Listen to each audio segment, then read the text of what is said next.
ରାସ୍ତାରେ ଗାଡ଼ି ସାଇଡ୍ ମାଗିବାରୁ ଗୁଳିମାଡ଼। ବାଲେଶ୍ୱର ବସ୍ତା ଥାନା ଅନ୍ତର୍ଗତ ଚକୁରୀ ଗ୍ରାମରେ ଗୁଳିମାଡ଼ ହୋଇଛି। ଗୁଳିମାଡ଼ରେ ଜଣେ ଆହତ ହୋଇଛନ୍ତି। ଆହତଙ୍କୁ ପ୍ରଥମେ ବସ୍ତା ପ୍ରାଥମିକ ସ୍ୱାସ୍ଥ୍ୟ କେନ୍ଦ୍ର ଓ ପରେ ବାଲେଶ୍ୱର ଜିଲ୍ଲା ମୁଖ୍ୟ ଚିକିତ୍ସାଳୟରେ ଭର୍ତ୍ତି କରାଯାଇଛି।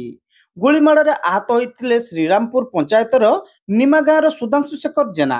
17 ତାରିଖ ରାତି ପ୍ରାୟ 10ଟା ସମୟରେ ସୁଧାଂଶୁ ଏବଂ ତାଙ୍କ ମାଉସୀ ପୁଅ ଭାଇ ଚିନ୍ମୟୀ ଏକ ବାଇକ୍ ଯୋଗେ ନିଜ ଘରକୁ ଫେରୁଥିଲେ।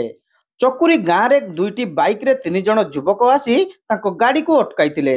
ସୁଧାଂଶୁ ସାଇଡ୍ ମାଗିବାରୁ ସାଇଡ୍ ଦେଇନଥିଲେ। ଓଲଟି ସୁଧାଂଶୁକୁ ଗାଡ଼ି ଛଡ଼ାଇବାକୁ ସେମାନେ ଚେଷ୍ଟା କରିଥିଲେ। ଏଥିରେ ବାଧା ଦେବାରୁ ସୁଧାଂଶୁକୁ ଗୁଳି ମାରି 3 ଜଣ ଯୁବକ ଫେରାର ହୋଇଯାଇଥିଲେ।